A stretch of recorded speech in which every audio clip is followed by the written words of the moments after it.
একটু প্রশান্তির ছোঁয়ায় নাগরিক কোলাহল আর কর্মব্যস্ততাকে দুটা দিনের জন্য ছুটি দিয়ে সাগরের বিশালতায় নিজেকে ভাসিয়ে নিতে রওনা হয়ে গেলাম ঢাকা থেকে কক্সবাজারের উদ্দেশ্যে।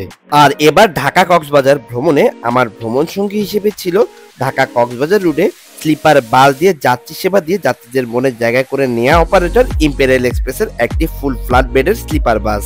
আজকের এই ভিডিওতে ঢাকা কক্সবাজার পুরো ট্রাভেল এক্সপিরিয়েন্স শেয়ার করার পাশাপাশি এই টাইপের স্লিপার বাসগুলো কতটা কমফোর্টেবল এবং যাত্রাপথে ডাকাতের আক্রমণে আমাদের কি অবস্থা হয়েছিল সবগুলো ইনফরমেশন শেয়ার করার চেষ্টা করেছি। তবে চলুন আর দেরি না করে শুরু করা যাক আজকের ঢাকা কক্সবাজার ট্রাভেল ব্লগ ভিডিওটি।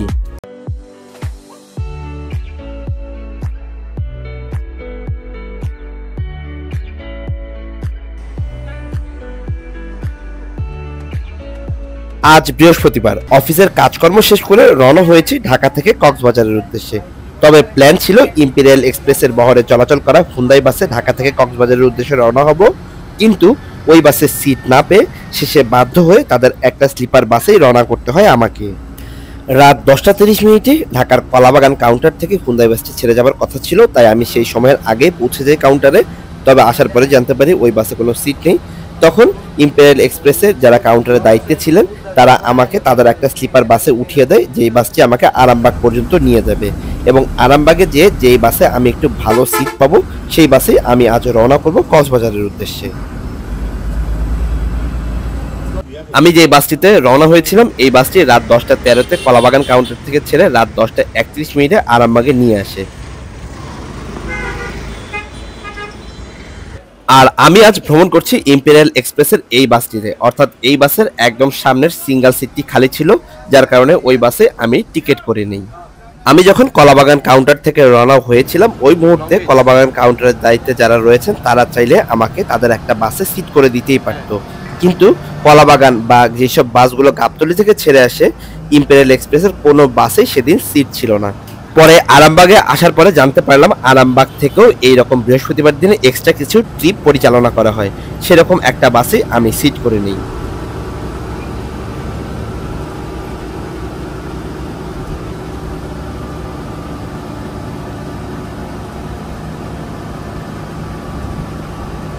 আমি আজ যেই বাসটিতে ভ্রমণ করছিলাম এই বাসের ঢাকার আরামবাগ থেকে ছেড়ে যাবার কথা ছিল রাত 10:45, কিন্তু একজন যাত্রী আসতে একটু লেট হওয়ার কারণে আমাদের বাসটি আরামবাগ থেকে ছাড়তে প্রায় 11:20 হয়ে যায়।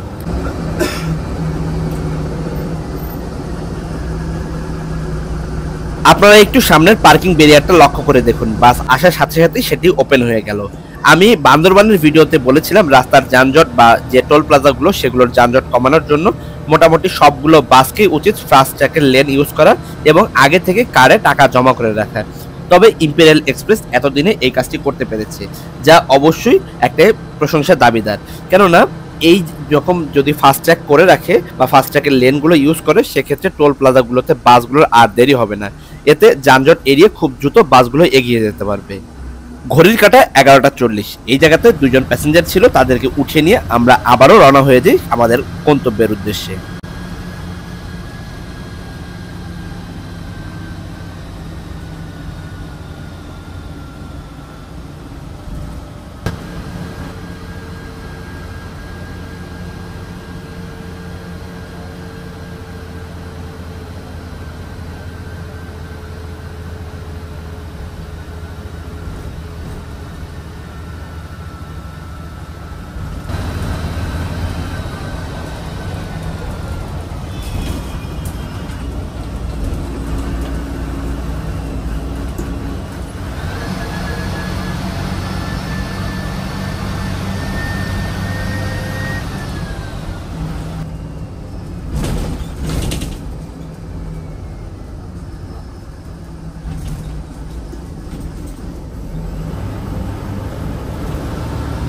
রাত 11:59 আর চিটাগাং রোড থেকে কিছুটা সামনে এগোনোর সাথে সাথে শুরু হয় ঝিরিঝিরি বৃষ্টি, যার কারণে সামনের ভিউটা খুব একটা ক্লিয়ার না। তবে রাস্তা যেহেতু ফাঁকাই ছিল যার কারণে ড্রাইভার সাহেব তার আপন মনের গতিতে গাড়ি চালাচ্ছিলেন। গাড়ির গতি 60-70, এর বেশি কখনোই তিনি টানেননি।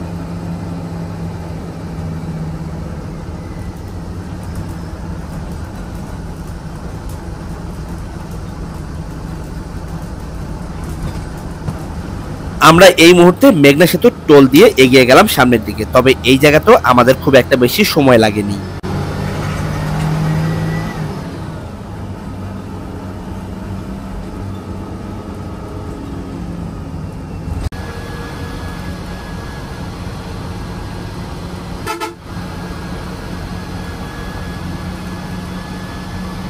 মেঘনা সেতু অতিক্রম করার পরে আমাদের ডান পাশ দিয়ে প্রতিনিধির একটি হিনো একে 1J সিরিজের এসি বাস, যে এই বাসগুলো টাঙ্গাইল থেকে কক্সবাজারের উদ্দেশ্যে চলাচল করে, বেশ ভালো গতিতে আমাদের ওভারটেক করে এগিয়ে যায় সামনের দিকে। তবে আমাদের ড্রাইভার সাহেব রাস্তা ফাঁকা দেখেও যে খুব দ্রুত গাড়ি চালিয়েছেন তা কিন্তু নয়, তিনি সবসময় গাড়ির গতি 60 থেকে 80-র মধ্যে রেখেছেন।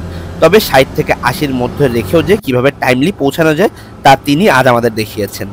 আমাদের এই বাসটি যেহেতু স্লিপার বাস, যার কারণে একটু ড্রাইভার সাহেব আরও বুঝে শুনে গাড়ি চালিয়েছেন। তবে এর মধ্যে অনেকগুলো লোকাল অপারেটর সহ ব্র্যান্ডেড অপারেটরের মধ্যে হানিফ, মার্সা, শ্যামলী এইরকম অনেকগুলো কোম্পানির বাস আমাদেরকে বেশ ভালো গতিতে ওভারটেক করে এগিয়ে গিয়েছে সামনের দিকে।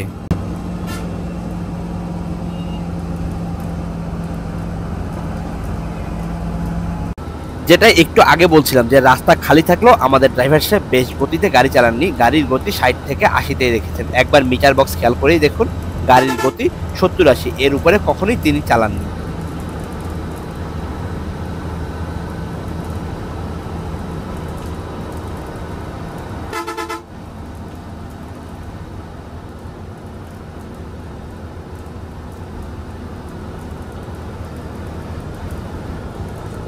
আমাদের ড্রাইভার সাহেবের কথা, হঠাৎ করে যদি রাস্তা ফাঁকা পায়, অনেক ড্রাইভারই রয়েছে ফাঁকা পেয়ে এক্সিলেটর অনেক জোরে চাপ দিয়ে ধরে, এতে গাড়ি খুব দ্রুত চলে, তবে প্রচুর পরিমাণে তেল যায়। তবে এই ক্ষেত্রে একটি কথা রয়েছে তার, সেটি হলো বাসের আমার শক্তি মোটামুটি আমি ধরলাম যে 100, কিন্তু আমি যদি এক্সিলেটর ফুল চাপ দিই সেক্ষেত্রে কি গাড়ির গতি 100-র চেয়ে বেশি যাবে? কখনোই কিন্তু না। যার কারণে তিনি গাড়ি মোটামুটি একই লেভেলে চালানোর চেষ্টা করেছে পুরো রাস্তাতেই।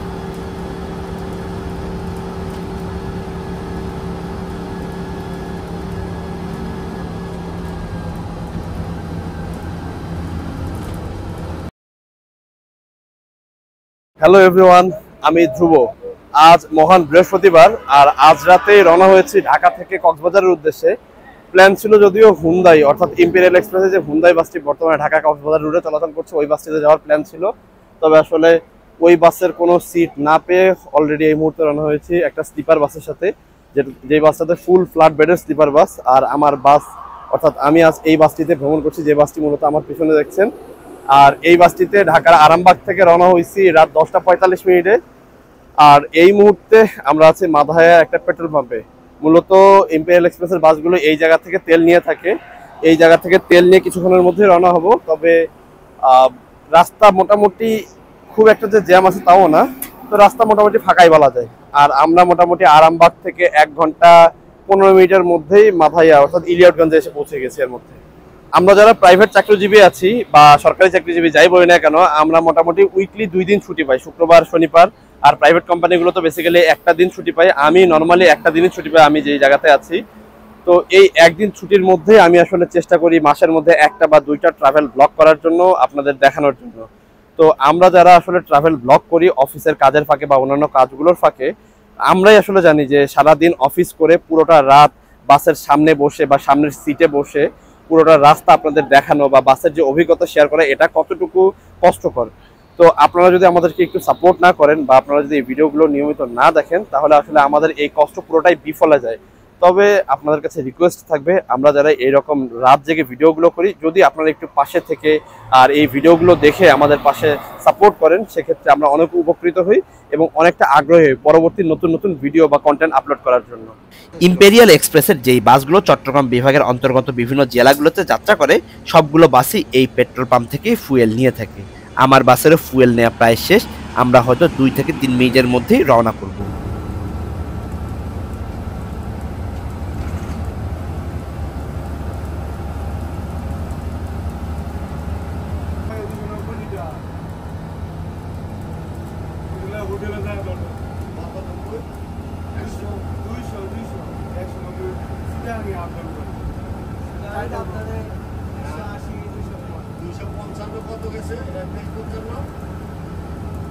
চলতি পথে কুমিল্লার কাছাকাছি এসে আমাদের দেখা হয়ে যায় স্পিড মাস্টারের সাথে, অর্থাৎ জেনিনের একটা ইসুজু বাসের সাথে। ইসুজু বাসকে বর্তমানে নন এসি সেক্টরের বাংলাদেশের স্পিড মাস্টার বলা যেতেই পারে, কেননা হিনো একে 1J সিরিজের যে বাসগুলো রয়েছে এই বাসগুলোর চেয়ে ইসুজুর এই বাসগুলোর গতি অনেকাংশেই বেশি।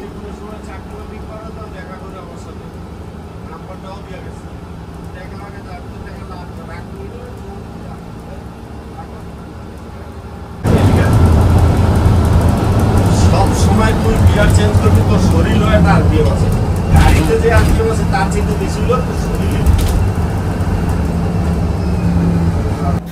ইসুজুর যে বাসটিকে আমরা ওভারটেক করে এসেছিলাম, কুমিল্লা ক্যান্টনমেন্টে আসার পরে গ্যাপ বুঝে সেও আমাদেরকে ওভারটেক করে এগিয়ে যায়, সাথে সাথে শ্যামলী এসপি সেকশনের আরও একটি বাসও বেরিয়ে যায় সামনে। যখন কুমিল্লা ক্যান্টনমেন্ট অতিক্রম করছে সেই মুহূর্তে ঘড়ির কাঁটা রাত 1:07।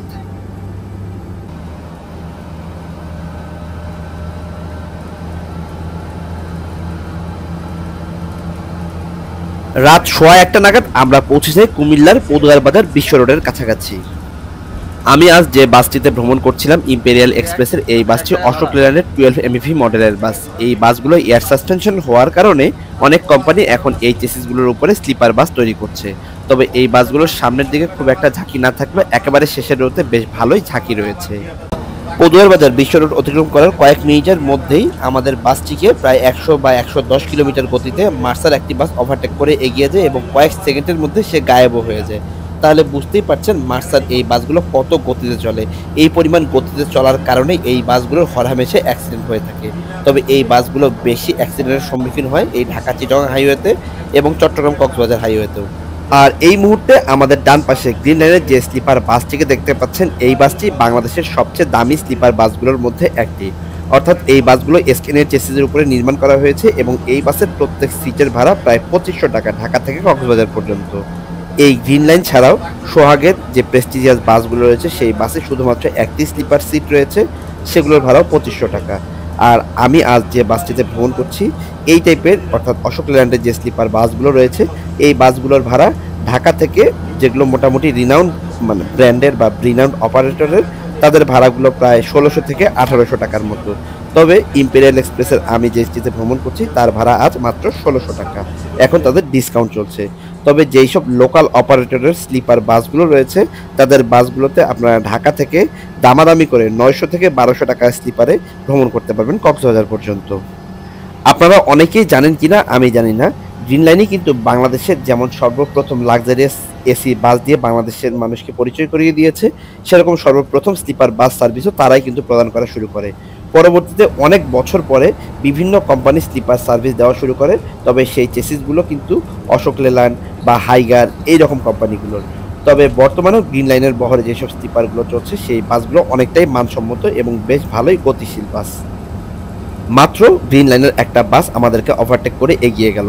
এই বাসটিও কিন্তু অরিজিনাল স্ক্যানিয়ার বাস আমার কাছে মনে হচ্ছিল বাসের গতি দেখে, যদিও পেছনের দিকে স্ক্যানিয়ার লোগো রয়েছে। তবে গ্রিন লাইনের এই টাইপের যে ইরিজা শেপের বাসগুলো অনেকগুলো বাসেরই ইঞ্জিন পরিবর্তন করা হয়েছে। সো আমি শিওর না যে এই বাসে কোন ইঞ্জিন চালানো হয়েছে, তবে বাসের গতি বেশ ভালোই ছিল। গ্রিন লাইন এবং আমাদের বাস দুটো বাসই একই সাথে হোটেল বিরতিতে প্রবেশ করে, অর্থাৎ কুমিল্লার গ্রিন ভিউ হোটেলে ইম্পেরিয়াল এক্সপ্রেস এবং গ্রিন লাইন পরিবহন দুটো কোম্পানির সবগুলো বাসই এই হোটেলে যাত্রা বিরতি দিয়ে থাকে। রাত 1:30-এ 30 মিনিটের জন্যই যাত্রা বিরতি দেয় এই হোটেলে। তবে যখন আমরা বাস থেকে নামবো সেই মুহূর্তে খাগড়াছড়িগামী একমাত্র ইম্পেরিয়ালের যে স্লিপার বাসটি সেই বাসটিও হোটেলে প্রবেশ করে।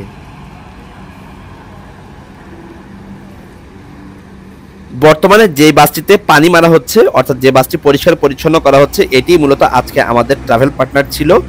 এখন চলুন হোটেলের ভেতরে প্রবেশ করা যাক, একটু ফ্রেশ ট্রেশ হয়ে কিছু খেয়ে নেই, এরপরে আবারও যাত্রা শুরু করতে হবে।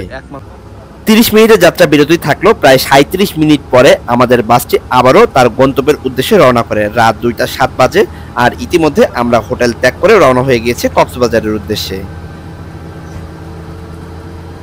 গ্রিন লাইনের যে বাসটি আমাদেরকে ওভারটেক করে আমাদের আগেই হোটেলে প্রবেশ করেছিল, তবে হোটেল বিরতি শেষ করেছি আমরা তার আগেই, কিন্তু হোটেল বিরতির থেকে বের হওয়ার প্রায় 10 মিনিটের মধ্যে সে আবারও আমাদেরকে ওভারটেক করে এগিয়ে যায় সামনের দিকে। এই বাসগুলো যেহেতু সিটার বাস তাই এই বাসগুলো বেশ ভালো গতিতে টানলেও ভেতরের দিকে যাত্রীদের তেমন কোনো কষ্ট হয় না। তবে আমাদের বাসটি যেহেতু স্লিপার বাস, এর মধ্যে আমাদের ড্রাইভার খুবই সাবধানতার সহিত গাড়ি চালায়, যার কারণে আমরা খুব একটা গতিতে নয়, আস্তে ধীরে এগোচ্ছি সামনের দিকে।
ঘড়ির কাঁটায় রাত 2:44, আর এরই মধ্যে আমরা ফেনীর বেশ কাছাকাছি চলে এসেছি। আমরা এখন যেখানে রয়েছি এই জায়গা থেকে ফেনীর দূরত্ব মাত্র 4 কিলোমিটার।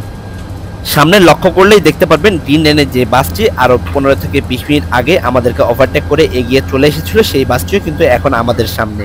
যত দ্রুতই গাড়ি চালানো যাক না কেন, কিন্তু রাস্তায় ছোট ছোট গাড়ির জ্যামের কারণে খুব যে বেশি এগোনো যায় তা কিন্তু নয়। সর্বোচ্চ হয়তো 10 থেকে 15 মিনিট বা 20 মিনিট আগে গন্তব্যে পৌঁছানো যায়, কিন্তু এত দ্রুত গাড়ি চালানোর চেয়ে একটু আস্তে ধীরে যাওয়াটাই ভালো। কেননা একটা বাসের মধ্যে সবচেয়ে কম হলো 30 জন প্যাসেঞ্জার থাকে একজন ড্রাইভারের হাতে। সো একটা ভুলের কারণে বা একটা ভুল ডিসিশনের কারণে বড় ধরনের বিপদ ঘটে যেতেই পারে।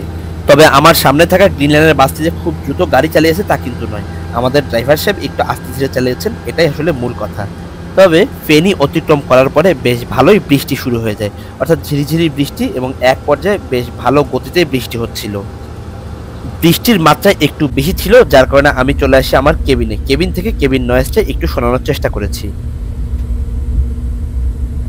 40 থেকে 45 মিনিটের মতো একটু রেস্ট নিয়েছি। এরই মধ্যে আমাদের গাড়িতে বেশ ভালো জোরে আওয়াজের সৃষ্টি হয়। পরবর্তীতে জানতে পারি যে বাসে ডাকাতের উপদ্রব ঘটেছিল, অর্থাৎ চলন্ত অবস্থায় বড় ধরনের ইট মারা হয়েছিল গাড়ির মধ্যে, যে ইটটি লেখেছিল একদম জাপান লাইনের সিঙ্গেল সিটে। যদিও ওই সিটটিতে এখন মানে ওই মুহূর্তে কোনো প্যাসেঞ্জার ছিল না, যার কারণে কারো কোনো ক্ষয়ক্ষতি হয়নি। তবে গ্লাসটা বেশ ভালোভাবে ক্ষতিগ্রস্ত হয়েছে এবং পুরো সিটটাতেই গ্লাসের গুঁড়ো গুঁড়ো টুকরো পড়েছিল। গ্লাসটি একটু ভালো মতো খেয়াল করলে আপনারা দেখতে পারবেন যে কি রকম ফেটেছে। যদি আরো কয়েকটা ইট মারতে পারতো তাহলে হয়তো গ্লাসটা পড়ে যেত। সেক্ষেত্রে তারা কোনো একটা গাড়ি নিয়ে পিছনে ধাওয়া করে করে এগোতে পারতো এবং বড় ধরনের বিপদ ঘটাতেও পারতো। এই ঘটনাটি আমাদের সাথে ঘটেছে সীতাকুণ্ড বাজার অতিক্রম করে। আর মোটামুটি ভোর 4:18 নাগাদ আমরা পৌঁছে যাই জিইসির মোড়ে, চিটাগংয়ে। এখন আগ্রাবাদের দিকে এগোচ্ছি এবং আগ্রাবাদের পরে আমরা কর্ণফুলী 3rd ব্রিজ হয়ে এগোবো কক্সের দিকে।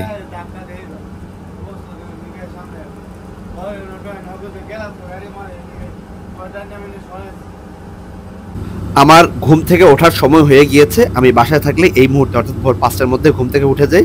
অলরেডি আমার ঘড়ি গুড মর্নিং এর একটা মেসেজ দিয়ে দিয়েছে। আর এই মুহূর্তে আমরা কর্ণফুলী 3rd ব্রিজের কাছাকাছি রয়েছি, তবে আবারও শুরু হয়ে গেছে ঝিরিঝিরি বৃষ্টি। আর এই বৃষ্টি স্নাত রাস্তাগুলো অনেকটাই বিপজ্জনক এইরকম হাইওয়ে বাসগুলোর জন্য।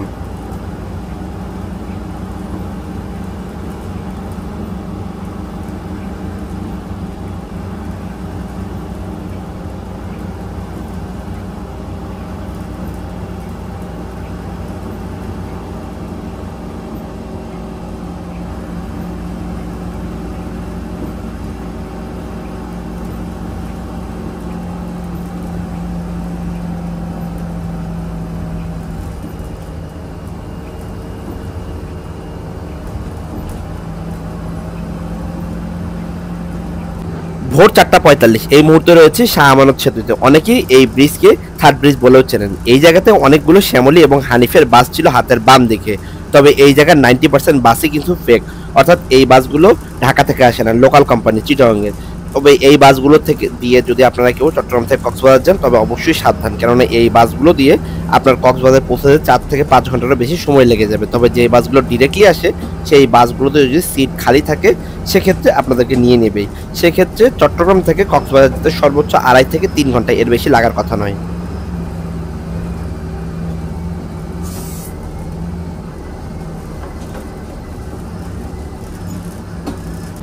ইতিমধ্যে ব্রিজে উঠে গিয়েছি, তবে এই শাহ আমানত সেতুকে ঘিরে রয়েছে আমার অনেকগুলো স্মৃতি। কেননা আমার পড়াশোনা এই জায়গাতে এবং আমার জীবনে সর্বপ্রথম জবও ছিল এই শাহ আমানত সেতুকে ঘিরে। অর্থাৎ শাহ আমানত সেতু ক্রস করে হাতের বাম দিকে চলে গেছে পটিয়া, ওই জায়গাতে ওয়েস্টার্ন মেরিন শিপইয়ার্ড লিমিটেড ছিল আমার জীবনের সর্বপ্রথম চাকরিস্থল।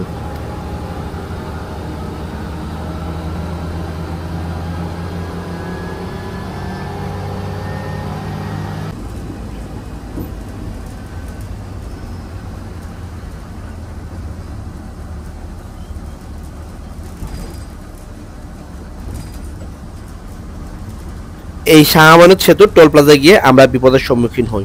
অর্থাৎ বাসের যিনি ড্রাইভার তিনি বলছিলেন গাড়ির নাম্বার, কিন্তু যিনি কাউন্টারে বসেছিল তিনি বলছিলেন যে টাকা নেই। তবে পরবর্তীতে খোঁজ পাওয়া যায় যে সফটওয়্যারটা ইউজ করে সেইখানে হয়তো কোনো একটা বাগ ছিল, কেননা আমাদের আগের যে বাসটি বা পরের যে বাসটি ইম্পেরিয়ালের এসেছে তারা কিন্তু সেম গাড়ির নাম্বার বলেই ওইভাবেই ফাস্ট্যাগে টাকা জমা দিয়ে বের হয়ে এসেছে।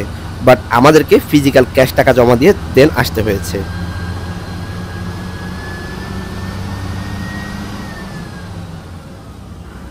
ঢাকা কক্সবাজার রোডের সবচেয়ে বিপজ্জনক রাস্তা কিন্তু এই রাস্তাগুলো, অর্থাৎ চট্টগ্রাম থেকে কক্সবাজার পর্যন্ত যে রাস্তা, এই রাস্তাটাই। কেননা এই রাস্তাগুলো মূলত দুই লেনের, কিছু কিছু জায়গায় পাহাড় রয়েছে, সেই জায়গাতে পাহাড় ধসের কারণ হতে পারে। আবার কখনো কখনো লবণের ট্রাকগুলো যায়, তখন লবণের পানি পড়ার কারণে রাস্তা পিছলা থাকে। এবং অনেক কোম্পানির বাসই রয়েছে যারা ঢাকা চট্টগ্রামে যেভাবে স্পিডে আসে এই রাস্তাও চেষ্টা করে সেম একই রকম স্পিড ধরে এগোনোর জন্য, কিন্তু তখনও বড় ধরনের বিপদ ঘটে যেতেই পারে। কেননা এই রাস্তাগুলো দুই লেনের, আর এই রাস্তাতে খুব রাফলি ড্রাইভিং করে এগোনো যাবে না।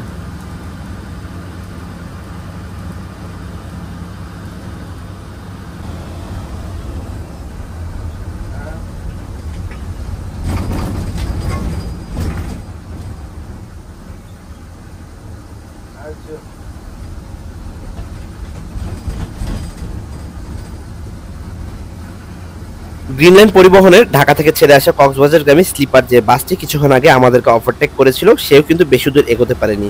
আমি কিন্তু মাঝখানে একবার বলেছি যে ওভারটেকিং করে খুব দ্রুত এসে কিন্তু এগোনো যায় না, কেননা সামনে যে কোনো গাড়ি থাকতেই পারে। আর তার মধ্যে এই রাস্তাটা যেহেতু দুই লেনের, তাই এই রাস্তায় খুবই বুঝে শুনে গাড়ি চালাতে হয়। তবে এই বাসের ড্রাইভারও হয়তো বুঝতে পেরেছেন যে এই রাস্তাগুলো খুব রাফলি চালানোর জন্য না, তাই তিনিও বাসের গতি কমিয়ে দিয়েছেন। তবে আমাদের ড্রাইভার তো ওই যে একই রকম গতি ধরে রেখেছে 60 থেকে 80-র মধ্যেই, যার কারণে খুব সহজে আমরা এগিয়ে যাই সামনের দিকে। ঘড়ির কাঁটা 5:13, আর এই মুহূর্তে আমরা অতিক্রম করছি পটিয়া বাইপাস। মূলত বাম দিক দিয়ে গেলে পটিয়া মূল শহর। পূর্বে কিন্তু এই বাইপাস রাস্তাটাই ছিল না, পটিয়া শহরের ভেতর দিয়ে চলাচল করতো হাইওয়ে সবগুলো বাস। তবে বেশ কয়েক বছর হয়েছে এই হাইওয়েটি হয়েছে, তবে এই হাইওয়েটি হওয়ার কারণে যানজটও অনেকটাই কমে গিয়েছে।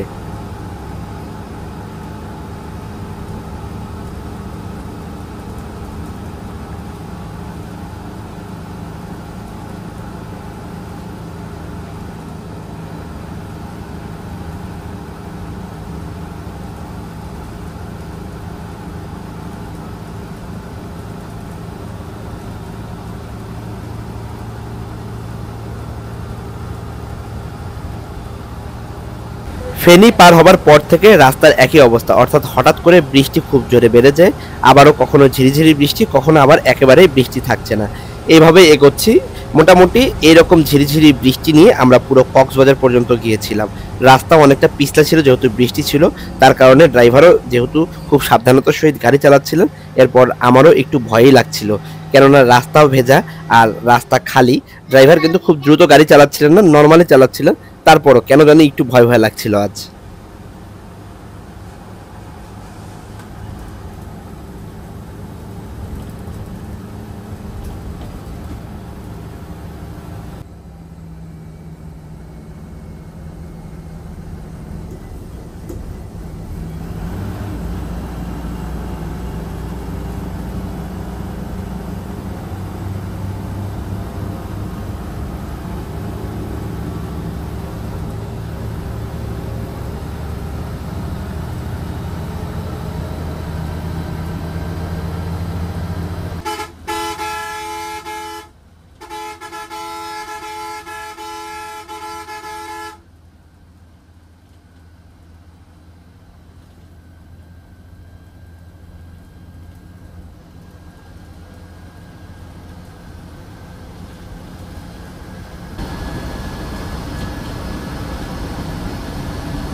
এখন ভোর 5:46 আর এরই মধ্যে আমরা পৌঁছে গিয়েছি কেরানীহাটে। মূলত এই কেরানীহাট থেকে বাম দিকে গেলে বান্দরবান শহর এবং সোজা গেলে কক্সবাজার। আরো কিছু দূর এগিয়ে গিয়ে হাতের বাম দিকে আরো একটি নতুন রাস্তা ঢুকেছে।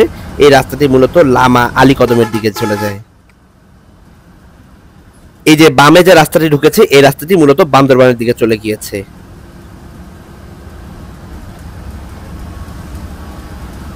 আমি আপনাদের শুরু থেকে যা বলছিলাম, বাসের গতি 60 থেকে 80 এর বেশি কখনোই ওঠেনি। আপনারা স্পিড মিটার এবং বাসের সামনের গতি দেখলেই বুঝতে পারবেন যে গাড়ি কিভাবে চলেছে। একে ভেজা রাস্তা, তার মধ্যে একটু ওই যে শুরুতেই বলছিলাম একটু ভয় ভয় লাগছিল, কিন্তু ড্রাইভার সাহেব তার গতি বজায় রেখে খুবই সাবধানতার সহিত এগিয়েছেন পুরো রাস্তাটাই।